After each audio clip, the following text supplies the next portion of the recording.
Hi, I'm John Maxwell. When the top companies in the world are looking for trainers, speakers, and coaches, there's one name that stands above the rest, and that's Maxwell Leadership. Our certified team members have gotten proven results for companies all over the globe, and our reputation, I'm proud to say, is second to none. Some of our members have risen to the top of their profession, including the one you're going to meet today. I proudly introduce you to my friend Bob Fabian Zinka. Welcome to the Leadership and Success Podcast with your host, Coach BZ, where we help you lead with purpose and succeed with impact. If you're ready to grow into the kind of leader others want to follow, this podcast is for you. If you're determined to elevate your success and leave a lasting legacy, this podcast is for you. As my mentor, Dr. John C. Maxwell reminds us, everything rises and falls on leadership. Our goal is simple: to inspire you, challenge you, and equip you with insights that can transform the trajectory of your leadership journey. Welcome aboard to another episode of the Leadership and Success Podcast with Coach B. I think leadership is not about what you do in public on the stage when the spotlight is on you, but what do you do when nobody else, or you think nobody else is watching? Because I guarantee you, eventually what's done in the dark will be brought to light. Eventually, that will be the case. Or another way my professor taught me to think about this is, what would your grandmother think about you if you did this? What would she think? Usually people respect their grandma. Would she be happy? Would she be proud? Is this the right thing to do? So where have you drifted from your core values under stress or urgency? See, because I think what the stress, what the pressure does, it just reveals who you are, your core values. Like I told, mine were service, right? Excellence, honor, leadership, growth. So when I am under a lot of pressure, that's really what should come out of me, because that's who I am at my core. Those are the values I have decided are my core values. So the anchor reflection is sustainable leadership is not. So that's all I have for chapter 3. It's been almost an hour. I don't see any comments in the comment box. So again, I am looking forward to seeing what you think about what I said or whatever insight you got yourself from any of the verses for chapter 3. And I'm going to be back here tomorrow for chapter 4. And actually today, in a couple of hours, I will be interviewing the one and only Colonel Chevy Cook. And I hope you can watch us live. He's a mentor-in-chief, soldier, scholar, strategist. We're going to be talking about beyond control, because leadership really is influence, not control. Okay. And then next week, I will have the pleasure to interview Lee Jones. He's an award-winning CIO, Chief Information Officer, global system builder, textured and calm under pressure. We're going to be talking about going from legacy to resilience. And then I will have a great honor to speak with Admiral Melissa Bird, United States Coast Guard JAG. She recently retired, Judge Advocate General. So the highest ranked lawyer for the Coast Guard. She's principled, strategic, and empowering. We're going to be talking about leadership at the intersection of law, trust, and national security. This is really, really tough. And sometimes we get those things confused. Like I am talking to you now, somebody might be calling me, oh, this is urgent, someone is calling right now, let me pick it up. Well, do I really need to pick it up? Maybe, maybe not. We have invented voicemail, right? They can leave a message and I will get back to them. But for some people, whatever is happening at the moment, it's like urgent, urgent. I have to do it. No, no, maybe you don't have to. What are your core values? What are your priorities? And only work on your priorities. So I think you have to start with what's both important and urgent. Something is happening right now and it's important. You have to do that first. And then next, I think you need to work on what's important but not urgent. For example, being healthy, exercising regularly 3 or 5 times a week. Not urgent. You don't have to do it, but it's important for your health. So you have to get it scheduled and you have to get it done. And then you can start with what is urgent but not important. Or you can delegate that one. Yeah, it needs to be taken care of now. Someone needs to make the call, but it doesn't have to be me. It can be somebody working for me or somebody else in the office can do it. It still needs to get done, but just not by me and just not right now. And then what is not important and but it is urgent, those things you should just let them go. Just don't do it. Remove the clutter, right? And focus. Not important, not urgent, just don't get it done. Completely eliminate that. But it is urgent, but it's not important. Delegate. Have somebody else do it. Now, it is important and it is urgent. You do that one first. And then it is important, but not urgent, then you schedule it. Okay, that's how that's what I learned from General Eisenhower, from his Eisenhower matrix. That's gonna really help you be a better. All right, those were a few highlights from season 31, episode 3. So we did that on January the 3rd. So today, on February the 3rd, we are going to have the AI recap for what we learned then. So before we get started, so our moment of gratitude, we always want to be grateful every time we meet, but really this entire month of February, I am just grateful for Black History Month. I want to celebrate what African American have contributed to this country. I believe they have built this country, made it as great as it is, and we want to celebrate their outstanding achievement. And I especially want to celebrate the achievement of those who have served in the military, any branches of the U.S. military from the very beginning, right? From 1776, from the Independence War to the Civil War up to today.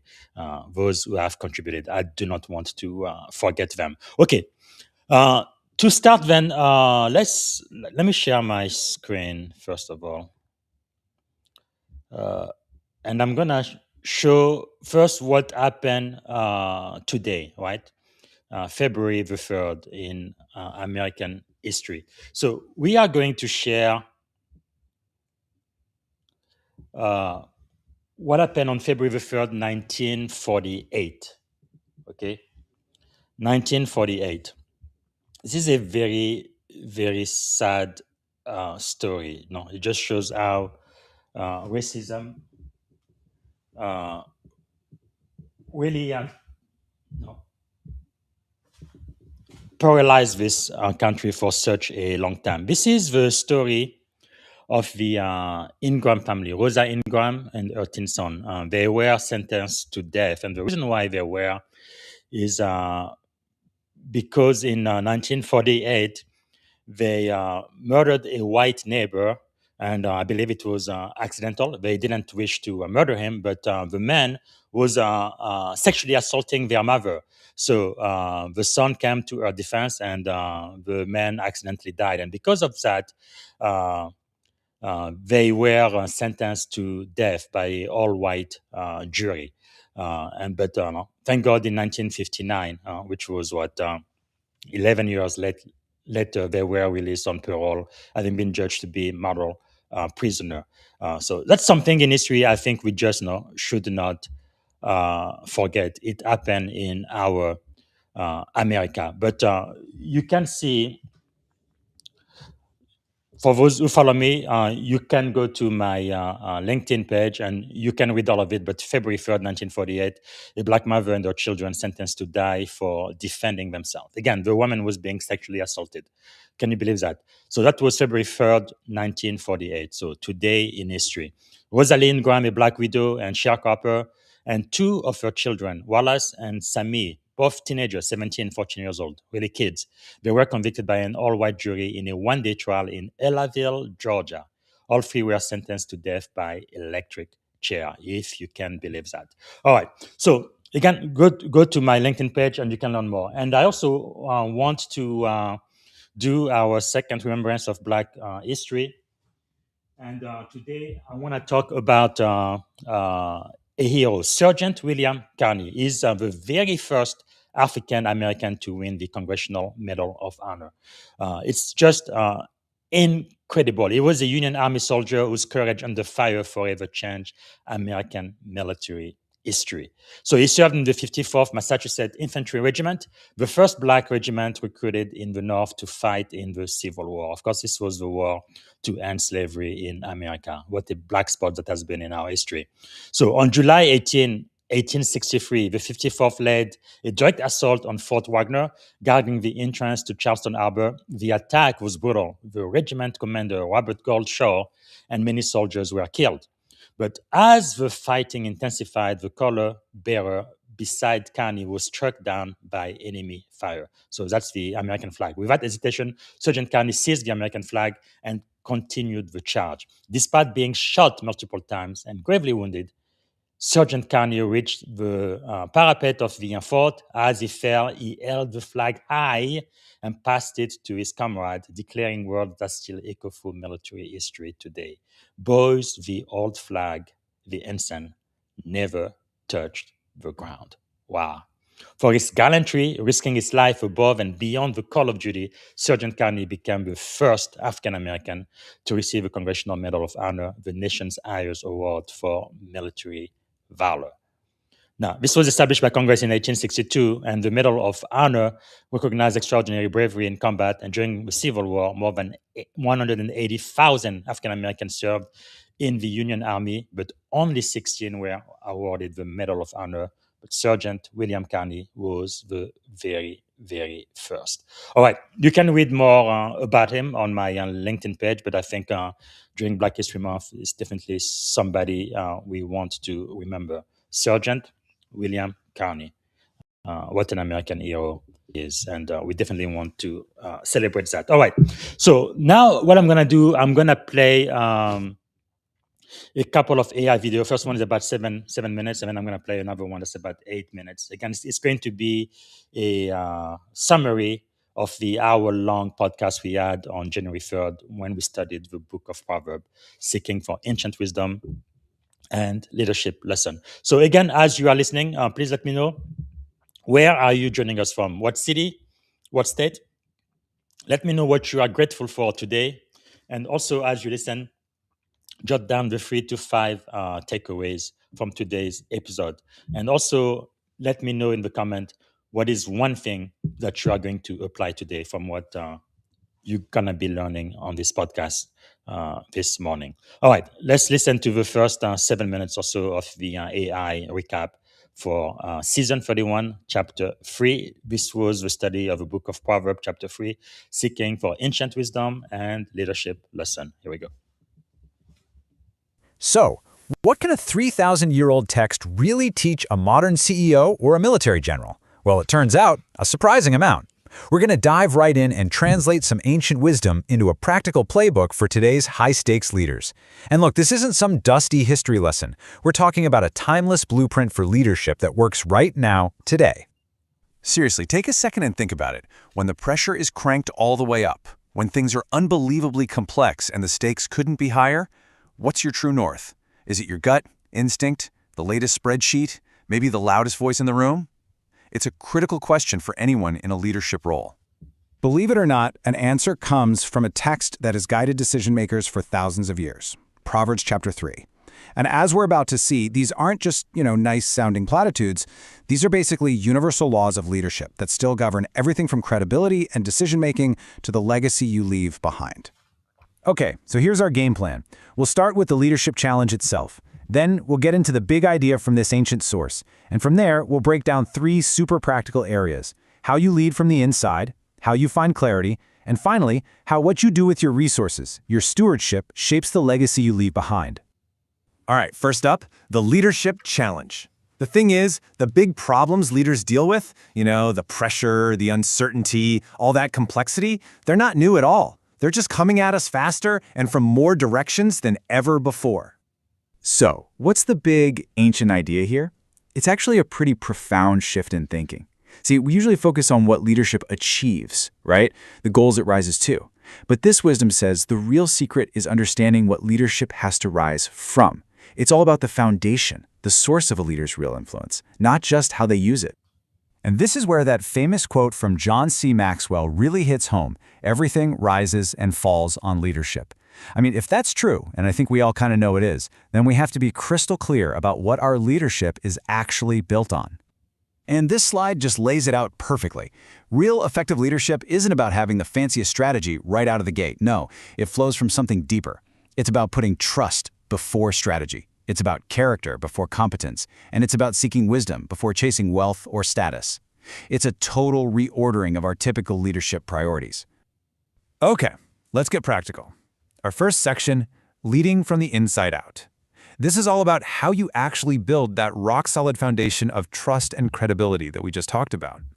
So lesson number 1 is that leadership, true leadership, doesn't start with your job title or where you are on the org chart. It starts with your internalized values. And this is the key right here. It's like a formula. When what you believe and how you behave are consistent, the result is trust. That's the bedrock. Building on that, the second lesson reframes trust in a really powerful way. It's not some soft skill. It is operational currency. It's a hard, strategic asset. You earn it drop by drop, slowly, through being consistent and having integrity. But you spend it every single day, especially when the heat is on and your team is looking to you, needing to know they can count on you. No question. All right, so here's a gut check moment for you. I want you to really think about this. When things aren't the most intense, the pressure is on, deadlines are screaming, how do people actually experience your leadership? Does it match up with the values you say you have? All right, moving on to our next big idea, the path to clarity. And this is a big one, because it's about facing down maybe the single greatest danger for any leader, the blind spots that our own ego creates. This comparison right here says it all, doesn't it? Just look at the two columns. On one side, you have the ego-driven leader. They're blinded by their own confidence, they get defensive with feedback, and they just try to force their decisions through. But then, look at the other side, the wisdom-driven leader. They use humility to actually sharpen their judgment. They reflect instead of just reacting, and they actively go looking for other people's advice. See, ego is a risk multiplier. Humility is a risk mitigator. It's that simple. So how do you actually get there? Well, here are 4 incredibly powerful, practical things any leader can do. 1, pause. Just take a beat before making a big call. 2, make it safe for people to disagree with you. Actively create that space. 3, start seeing feedback not as an attack, but as a gift. And 4, this is huge, normalize learning from failure. Make it part of the culture. And that brings us to another really powerful question for you to ask yourself. Right now, in your professional life, who has your permission to challenge you, to be brutally honest with you? If you can't name anyone, that's a huge red flag. That's a massive blind spot. Okay, let's shift gears and talk about the long game, legacy. Our final section, Stewardship Shapes Legacy, is all about how that internal work, the character, the humility, starts to show up on the outside. Because at the end of the day, where you put your resources, well, that tells the world what you really value. I mean, you can say your priorities are X, Y, and Z all day long, but how you actually divvy up your 3 most critical resources, your time, the talent on your team, and your treasure, your budget, that tells the real story. This isn't just about managing resources. It's a snapshot of your values in action. So what story is your allocation telling right now? And this brings us to such a critical idea. The text calls wisdom the ultimate force multiplier. And just think about that for a second. Raw talent might get you in the game, but wisdom is what lets you win, what keeps you there for the long haul.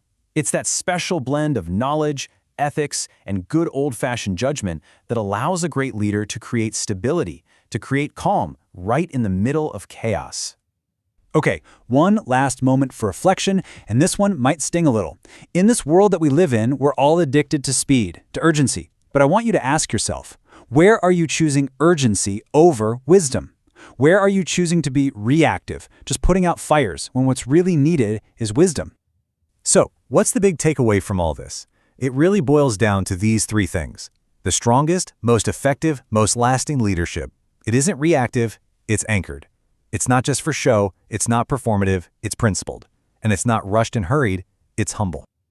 And we're going to leave you with this final, powerful idea to chew on. The true measure of your leadership isn't about the title on your business card or how high up the ladder you climb. It's not about how high you rise, it's about how well you align with these timeless principles of trust, character, and wisdom.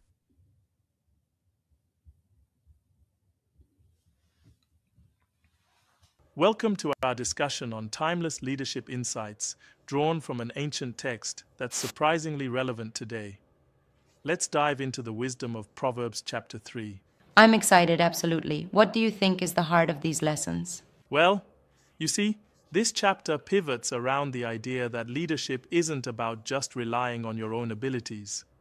It's really about trust first, character before competence, and wisdom shaping every decision. That's fascinating, especially when you consider the constant pressures in our modern military, tech, and cybersecurity environments. Exactly.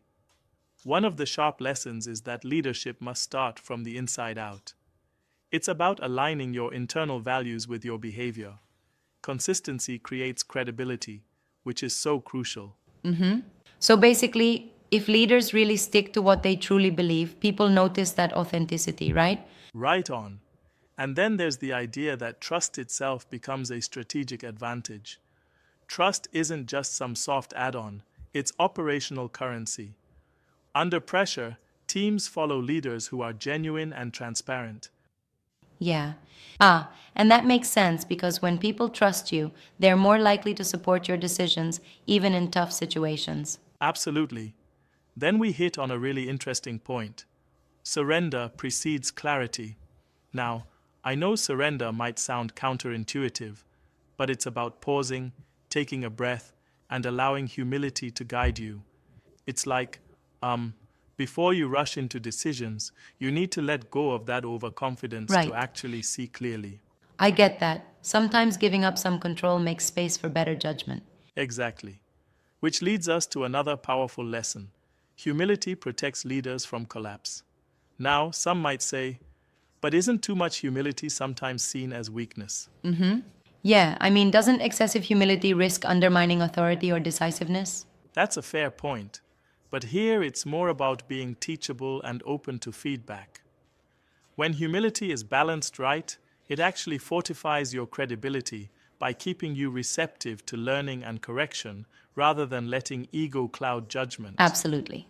So it's like an antidote to the pitfalls of overconfidence. Exactly. And moving forward, we see that stewardship shapes legacy.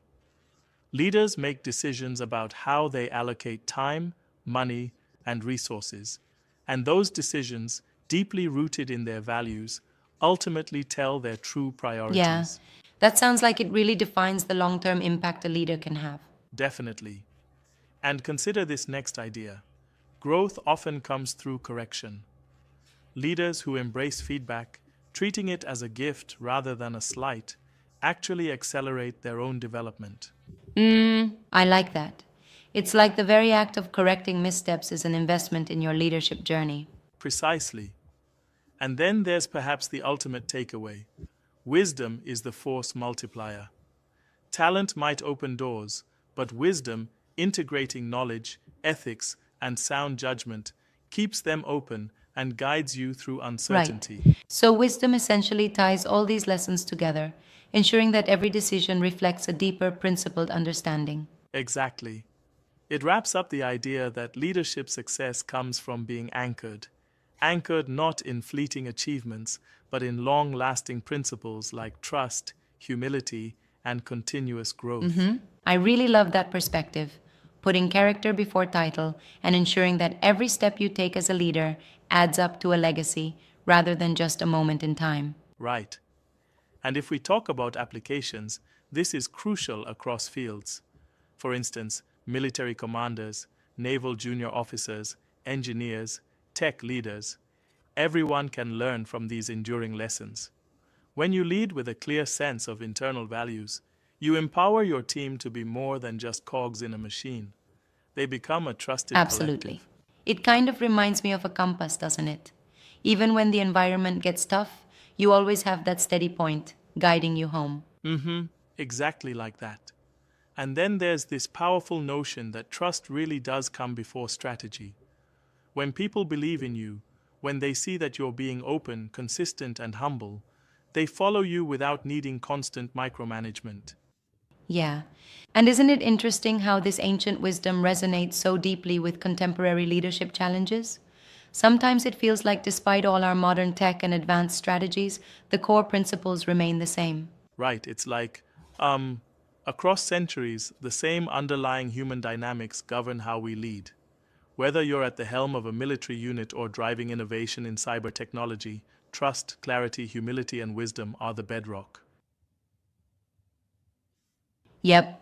Now I do wonder, how do you think leaders can balance this humility with the need to be decisive, especially in high stakes environments like cybersecurity? That's a tricky balance. But embracing humility doesn't mean hesitation. It means inviting challenges, actively seeking feedback, and pausing when necessary to weigh options. This measured decision making is what prevents reckless decisions that might come from unchecked ego. I see what you mean. So, in essence, it's all about intentional leadership, making choices that align with your core values, even in the midst of chaos. Exactly. And it reminds us that every leadership moment, every decision, builds your reputation over time. It's not just about the immediate outcome, but about fostering trust and accountability that lasts. Yeah, absolutely. I like how these lessons also highlight that feedback is not a threat, but a necessary component of growth. It really takes the notion of correction to a whole new level. Absolutely. If you reframe correction as an opportunity, not a personal failure, you actually cultivate a culture where mistakes are seen as stepping stones. That's powerful because it encourages relentless improvement. It's like fine tuning a musical instrument. Every adjustment, every note requires care so that when you perform, the outcome is harmonious. Love that analogy. It's like, um, every piece of feedback is a tuning fork that brings you closer to your ideal performance. And then we circle back to wisdom. A leader who invests in lifelong learning ensures that all these lessons culminate into genuine leadership that stands the test of time. Yeah, that's a great way to put it. So, these principles aren't just theoretical, they are actionable insights that, when implemented, truly transform how leaders operate in high pressure modern environments. Right. And it's refreshing to observe that despite the millennium gap between when Proverbs was written and today's challenges, fundamental leadership qualities like trust, humility, and wisdom remain as crucial as ever. Absolutely, no doubt about it. I appreciate that perspective. It really reinforces that leadership isn't about the title or the tech, but about how well you align your inner values with your outward actions. Exactly. And if we take a moment to reflect, it all comes down to leading from an anchored, principled state rather than a reactive one. It's a reminder that real leadership is built on enduring truths that help one navigate uncertainty and complexity. Right, definitely. This has been such an enriching conversation, diving into these ancient insights and realizing they're um, truly timeless for modern challenges. I can't wait to see how these leadership lessons continue to inspire and guide leaders across every field. Absolutely. Whether you're steering in the military, engineering a breakthrough in tech, or shaping cultures, the message is clear. Build trust, stay humble, and let wisdom be. All right, so that's everything I've got for today. I don't see any comments in the chat, but if you guys are watching the replay of those listening right now, please let me know 3 to 5 takeaway from today's lesson, and also one thing that you are going to do differently or that you're going to apply today. Because I think the essence of leadership is not just knowing it; it's not just understanding it in theory. And many times when I teach about this principle, they are so simple, right? People will say, "Oh, I already know that." Well, if you already knew it, you would be doing it, right? Knowing it is not just understanding it or being aware of it. Knowing it is actually putting it into practice. When you do it, then you know it. But if you don't do it, then I'm afraid, my friend, you just don't know it yet. So what are you going to put in practice? Action, action, action. It's all about execution, not just what you know, but what you do with what you know, right? Because knowledge is power. That is true. You shall know the truth. The truth shall set you free. But the truth that sets you free is the truth that you know and that you execute, that you apply daily. All right. So to me, really, the big three takeaway from this lesson is leadership has to be anchored, not reactive. As a leader, you cannot just emotionally react to everything that's happening to you. You have to pause, create this space where you can think, and then come up with a response, come up with a strategy, and then execute on that. So you are led by your mind, right? Not your emotion. Okay? Think. Slow yourself down, slow down your nervous system, and think about possible solution. I think the solution will come to you instead of just automatically, emotionally reacting to everything that is happening. No reaction, but response. So I think that's very important. And then your leadership has to be principled, okay, not performative. Don't just do things because it's the right thing, because it's what everybody else is doing or because it's a trend. Right? Do it because you believe in it. Right? You have to be aligned with your core values, who you are, what you believe, and what you do. What you're thinking, how you're feeling, and what you're doing. I think that is going to affect your destiny. So you have to be a principled person. Right? Not just do things because you think that's what everybody wants to hear. Because if you do that, you maybe one way today and then a completely different way tomorrow. Exactly what happened with DEI after 2020, right? The murdering, the execution of George Floyd, or most of the major companies in America were like, oh, DEI, we need more DEI, we need more representation. Black Lives Matter, oh, yeah. And now we have a completely different administration, and they're like, okay, we were lying, we didn't mean any of that. DEI is bad. We don't want anything to do with it. That's because they really didn't believe in it. It was performative. It was not principled. So you need to be a principled person. People need to know exactly where you stand, where you come from, and where you are going. Your team members should never, never have to wonder where you stand on any issue if you are a good leader, a leader of principle. And you should be fair. You should be consistent. You should have high standard, and I do, but then they have to apply to everybody within your organization, including yourself. You have to be a person of principle. You have to be fair, and you have to be consistent. That's how you really enable trust. And then finally, as a leader, the third takeaway for me is you really have to be humble. You have to lead with humility. That's really the number one lesson I learned when I had the great privilege of being the commanding officer for the Global Network Operations Security Center in Suffolk, Virginia. What a great privilege it was. It was really one of the most challenging, but also the most rewarding billet position I've ever had in my entire Navy career.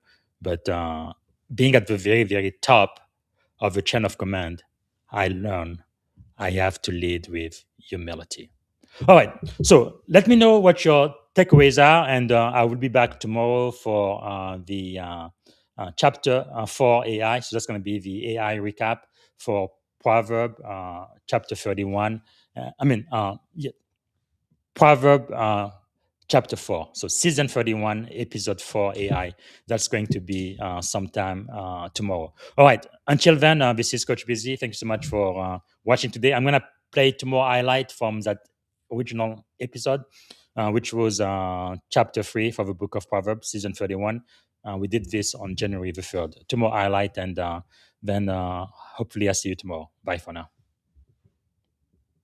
That's part of the reason why I do this daily podcast, Leadership and Success. And I will continue to seek out uncommon mentors who will inspire and encourage me to reach my full potential, be all I was meant to be. And that's why I also invite some of the incredible guests here on this podcast, because I consider them my mentor, and hopefully they're going to be mentoring you guys from the audience as well. And some of them have been mentors from a distance, like General Petraeus, General Mike Crystal, General Brito, General Biggs. I mean, on and on and on.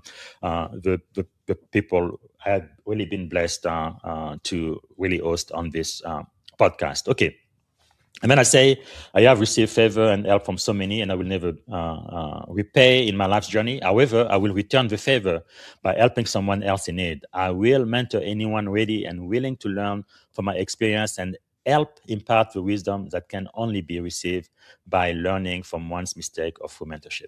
I will continue to seek out uncommon mentor who will inspire and encourage me to reach my full potential, be all I was meant to be. Which I already read that. Okay, and then I go in and say, I am committed and determined to be an asset, not a liability, because I am dependable, I am reliable, and I am accountable for result. I am consistently increasing my value to the market. I say what I do. That's where integrity comes again. I say what I do, and I do what I say, always, no exception. I am a man of execution. I get things done, period. I create a path and direction focused on business result. I am a problem solver. I relentlessly set and deliver on my highest priority. So that's what I am. That's who I want to be.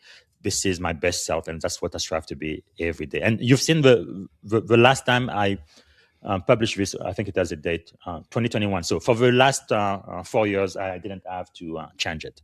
You want to go fast, you need to be aligned with your core values. All right. Leadership application. Pause before major decision to seek counsel and reflection. Balance data with discernment and create space for dissenting voices in decision making. Don't just react, you have to respond, and you have to create space for that. Listen to mentors, listen to people who may not think the way you do, and just receive feedback. Doesn't mean you're going to do what they say, but at least you listen to it, and it allows you to really check your blind spot. Make sure you are not so focused on some things that you are ignoring all of the red flag. Just pause for a second, think, and then make your decision. That's why I really love to be. I know naturally nobody wants to be criticized, but I actually love when people criticize me because they help me become a better person. Because if your criticism is valid, right? I guess that's usually the first question I ask. Are you even qualified to criticize me? Sometimes people are just not qualified, and then you can just, after you listen to what they say, you can just ignore it. But sometimes they are very well qualified and they're telling you something that's true, something that's going to help you. But maybe they don't like you and that's why they're saying it, but what they're saying is actually true and it's going to make you better if you listen to it and you change, right? Maybe you need to speak better. You need to speak slower. Maybe like my wife, for example, my best friend, she has really changed me a lot. We've been married since 2001. It's going to be 25 years in 2026. She's really taught me how to be more humble, right? And also to be more aware of my surrounding and the people around me. I used to be so focused on my goals that sometimes I would even step on people's toes without even realizing it. Now I'm okay. Just slow down, think, how do other people feel, and consider that into the way I interact with people. That's great criticism right there. It made me a much better, not just husband, but human being too. So and then my wife is somebody I love, so I knew exactly where that criticism came from a place of love and caring. But what I'm saying is, even if someone doesn't like you at all, they hate you and they want to destroy you, but when they criticize you, there might be some gold in what they are saying. So it might be a lot of dirt, but in the dirt, there might be some gold. So you have to dig for the gold. And if it's true, and yes, I need to change, and I need to do better, then do better. And then get rid of all of the dirt that you do not need, but get the gold out of it. I guess what I'm saying is you really have to be open for criticism. Thank you for tuning in to the Leadership and Success Podcast with your host, Coach BZ. If today's episode added value to your leadership journey, be sure to subscribe, share, and join us again for more wisdom nuggets on how to lead better and achieve greater success. Remember, leadership is the most critical skill of our time. The world will always need leaders to inspire others, drive innovation, and execute meaningful strategy. So why not count yourself among the bold leaders shaping the 21st century? Until next time, stay inspired, stay committed, and keep leading with excellence.